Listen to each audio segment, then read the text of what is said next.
آپ پوچھتی تو میں ہچکچاؤں گی نہیں، اس لیے کہ آپ کے اس فیصلے میں میری زندگی، میری موت کا سوال ہے۔ اماں میرے جسم و جان کے حوصلوں اور میری رگوں میں لہو کی گردش کے اندر شروع سے ہی امیر کے نور کی لکیر اور فطرت کے نرم ارتقاء کی طرح سما گئے تھے۔ ایسا ہی مرسینہ کے ساتھ بھی ہوا تھا۔ ہم دونوں بہنوں کا معاملہ مختلف نہیں ہے، یوں جانے ہم ایک ہی راستے، ایک ہی ڈگر، ایک ہی منزل کی مسافر ہیں۔ یہاں تک کہنے کے بعد مشال پھر رکی۔ اس کے بعد گلابی پھول کی پتیوں کے سے اس کے ہونٹ پھر حرکت میں آئے اور وہ پھر کہہ رہی تھی، اماں جب کوئی لڑکی اپنے گلے پیراہن، ثمر پوش احساسات اور گل اندام جذبوں میں کسی کو اعلیٰ نمود جلوہ احساس کا جمال اور تمناؤں کا رس سمجھ کر بسا لیتی ہے تو پھر زندگی بھر اسی کی ہو کے رہتی ہے۔ میرا بھی اماں یہی معاملہ ہے۔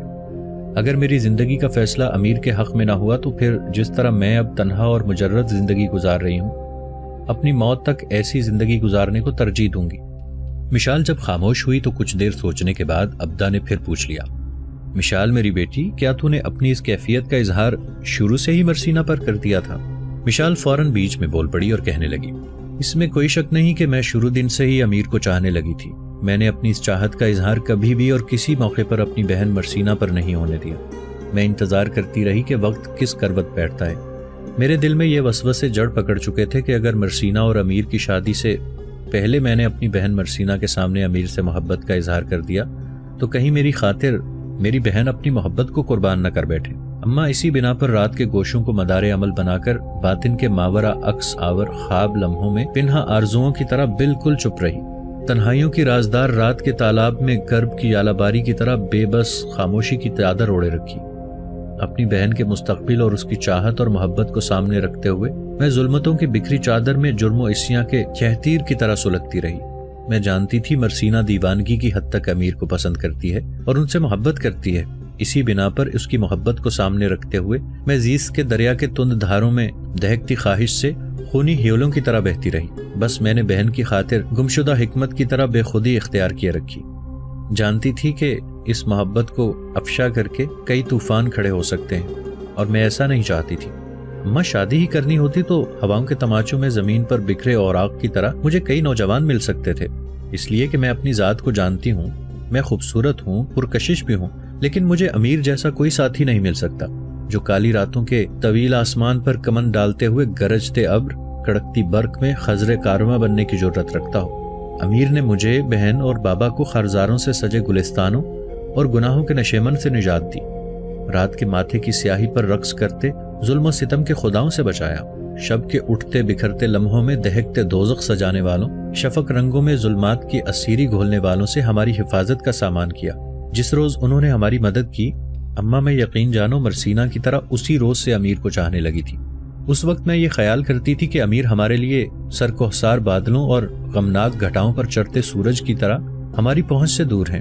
اس وقت ہم یہ بھی سوچتی تھیں کہ ماہ و سال کے قہر اور صدیوں کا جلال بن کر طوفانی تماشوں کی طرح چٹانوں کو توڑ دینے والے امیر کے دل میں ہی اس لیے محبت اور چاہت پیدا نہیں ہوگی۔ لیکن ایسا نہیں ہوا۔ امیر کو جب مرسینہ کی چاہت اور محبت کا علم ہوا تو امیر نے اس سے محبت کا اظہار کیا اور اسے اپنا لیا۔ امیر کی بڑی مہربانی، ان کا بڑا احساس ہے۔ مرسینہ کی شادی تک میں نے اپنی محبت کا اظہار نہیں کیا تھا۔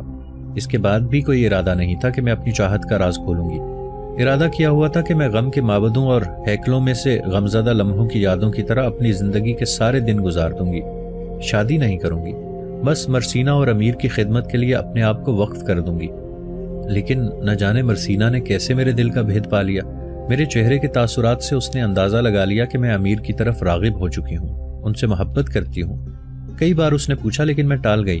آخر جب اس نے ایک روز میرے سر پر قرآن مقدس رکھ کر سچ کہنے کو کہا تو تب میں نے اپنے دل کی بات اس سے کہہ دی۔ مشال جب خاموش ہوئی تو بڑے پیارے انداز اور انتہائی شفقت میں ابدا نے مشال کو اپنے ساتھ لپٹا لیا۔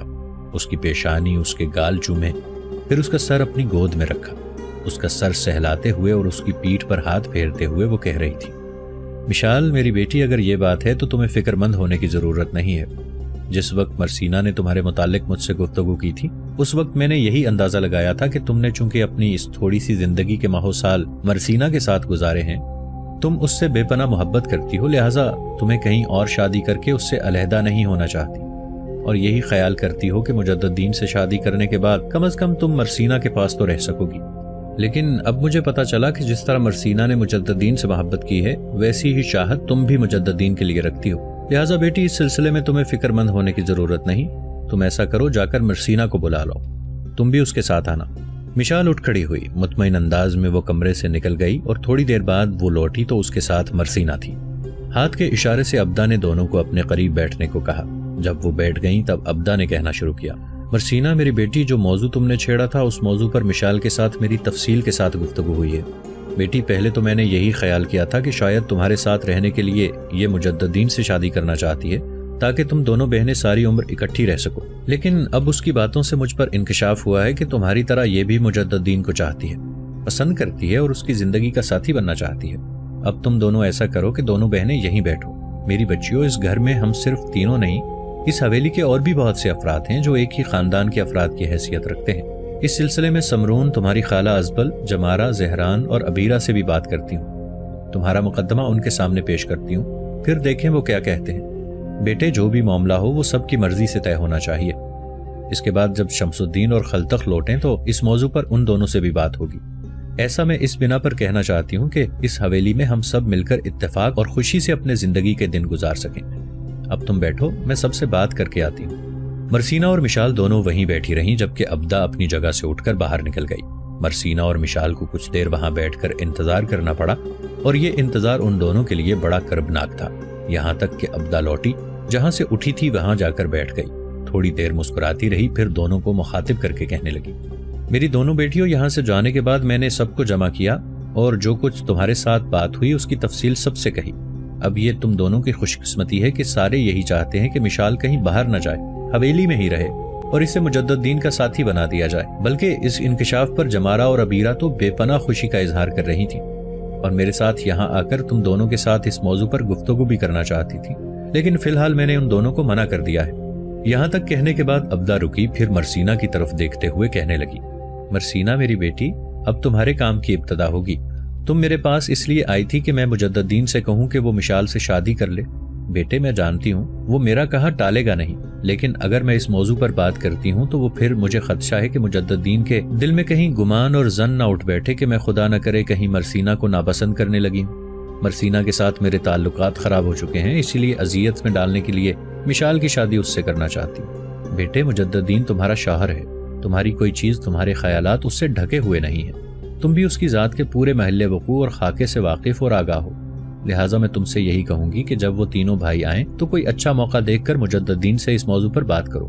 یہاں تک کہتے کہتے ابدا کو رک جانا پڑا، اس لیے کہ مرسینہ فوراً حرکت میں آئی اور اس کی بات کاٹتے ہوئے روحان سی آواز میں بول پڑی، اماں، آپ سے اس موضوع پر میں نے اس لیے گزارش کی تھی کہ امیر آپ کی بات کسی بھی صورت نہیں ٹالیں گے، بلکہ اس بات کو وہ آپ کا حکم جان کر تسلیم کر لیں گے۔ اماں، اس موضوع پر اگر میں اس سے بات کرتی ہوں تو ہو سکتا ہے وہ مجھے جھڑک دیں، ڈانٹیں اور پھر یہ کہہ دیں کہ آئندہ میں اس موضوع پر ان سے گفتگو نہ کروں۔ ابدا مسکرا دی اور کہنے لگی، میری بیٹی، ایسا کچھ نہیں ہوگا، جب وہ لوٹتا ہے تو تم اس موضوع پر اس سے بات کر کے دیکھنا، اگر وہ مان گیا تو پھر کچھ کرنے کی ضرورت نہیں، اور اگر نہ مانا تو پھر مجھے بتانا کہ وہ کیا کہتا ہے، اس کے بعد میں خود حرکت میں آؤں گی اور مشال کے سلسلے میں اس سے بات کروں گی۔ مشال نے مرسینہ کو مخاطب کرتے ہوئے کہنا شروع کیا، بہن، اماں ٹھیک کہتی ہے، پہلے آپ کو اس موضوع پر بات کرنی چاہیے، اگر بات نہیں بنتی تو پھر اماں اس موضوع کو آخری شکل دے دیں گی۔ مشال کے ان الفاظ کو شاید ابدا نے پسند کیا تھا، لہٰذا دونوں کے شانوں پر بڑے شفقت بھرے انداز میں ابدا نے اپنے ہاتھ رکھے، پھر ایک طرح سے دونوں کو اپنے ساتھ لپٹا لیا اور کہنے لگی، میری بچیوں، فکر مند ہونے کی ضرورت نہیں۔ مرسینہ، خصوصیت کے ساتھ اس موضوع پر میں تم سے کہوں گی کہ جو کچھ مشال نے کہا ہے یہ درست ہے، اب یہ موضوع بند، پہلے اٹھو، کھانا تیار کرو، اس لیے کہ میں بھوک محسوس کر رہی ہوں۔ ابدا کے اس فیصلے سے مرسینہ اور مشال دونوں مطمئن اور خوش ہو گئیں، پھر دونوں اٹھیں اور کھانا تیار کرنے کے لیے وہ مطبخ کا رخ کر رہی تھیں۔ سلطان نور الدین زنگی جب پہلی بار صلیبیوں کے شہر مارم پر حملہ آور ہوا تھا اور انہیں زیر کیا تھا تو انہوں نے سلطان کے سامنے فرما برداری اور اطاعت کا اظہار کرتے ہوئے سلطان کے ساتھ عہد کیا تھا کہ وہ اپنے محاصل میں سے نصف سلطان کو ادا کیا کریں گے۔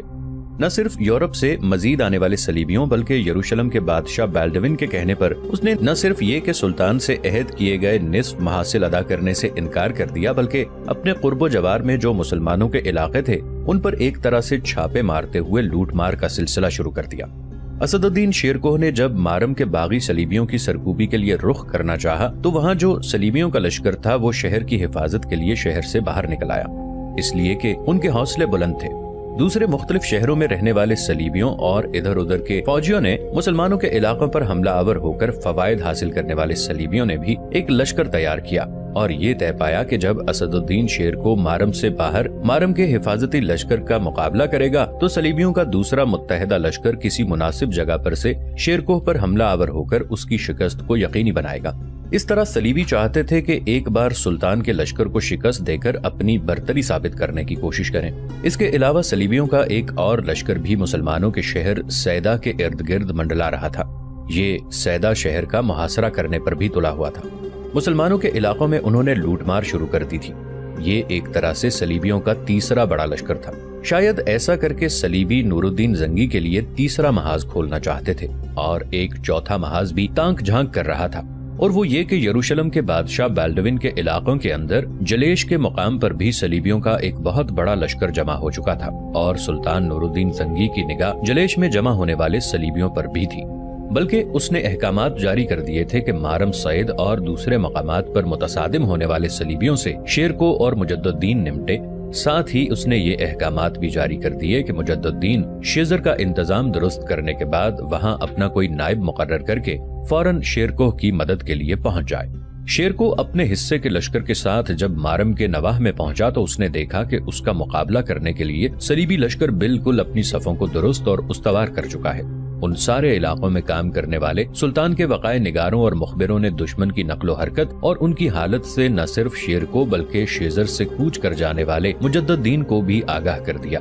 لہٰذا مارم کے اس لشکر کے سامنے آتے ہی شیرکوہ ان پر اندھیروں کی گھنی موجوں میں موت و مرگ کی رقصاں انگلیوں، لرزاں شب میں تاروں کے اجلے حروف کے اندر سے نزول کر جانے والے تقدیر کے بدترین عذابوں، رخشندہ و درخشندہ لمحات کے تخیل کی نگینہ کاری میں بھوکی گرسنا نگاہوں اور دھان کی بالیوں پر اترتی پرندوں کی ڈاروں کی طرح ٹوٹ پڑا تھا۔ صلیبی یہ امید رکھتے تھے کہ جو لشکر شیرکوہ اپنے ساتھ لے کر ان پر حملہ آور ہونے کے لیے آ رہا ہے، ان کی تعداد چونکہ ان کے اپنے لشکر سے کم ہے، لہٰذا اگر وہ شیرکوہ کو واضح شکست دے کر پسپا ہونے پر مجبور نہ کر سکے تو کم از کم اسے اتنی دیر تک اپنے ساتھ تو ضرور الجھائے رکھیں گے جب تک ان کی مدد کے لیے آنے والا دوسرا صلیبی لشکر شیرکوہ کی پشت کی جانب سے حملہ آور ہو کر ان کی فتح و کامرانی کو یقینی نہیں بنا دیتا۔ تاہم شیرکوہ نے شروع ہی میں تیز اور جان لیوا حملے کرتے ہوئے مارم کے اس لشکر کی حالت قیامت رات کے اندھیروں میں تھکن، بے حوصلگی اور ناشتی نارسائی، ماہ و سال کی سیاہ ناکامیوں میں جذبوں اور خواہشوں کے اضطراب سے بھی بدتر کرنا شروع کر دی تھی۔ اس کے باوجود صلیبی شیرکوہ کے مقابلے پر جمے ہوئے تھے۔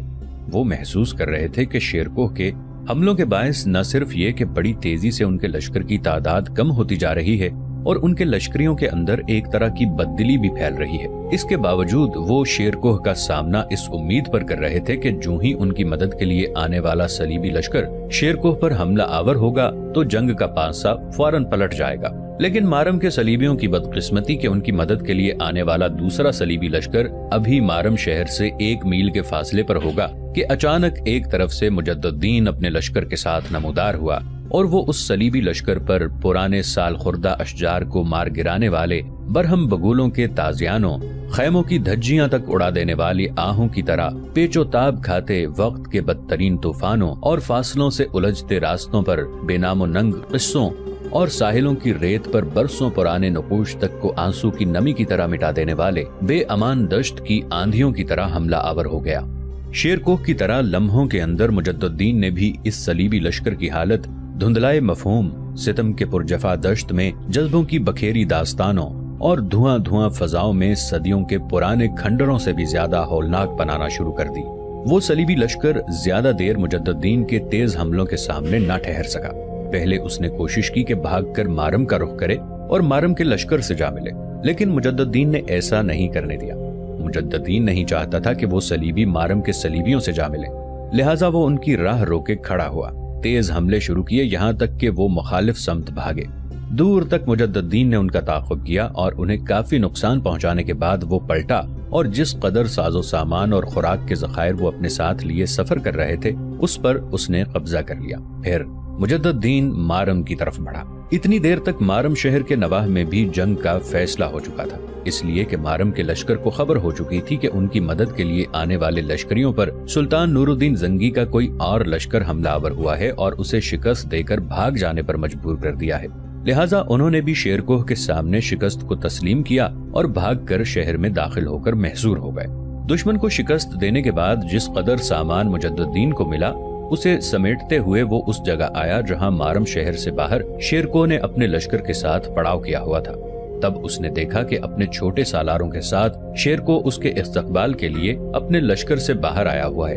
قریب آ کر مجدد الدین اور اس کے پیچھے چھوٹے سالار اپنے گھوڑوں سے اتر گئے۔ اسے دیکھتے ہی بڑے شفقت آمیز انداز میں شیرکوہ نے اسے گلے لگانے کے لیے اپنے بازو پھیلا دیے۔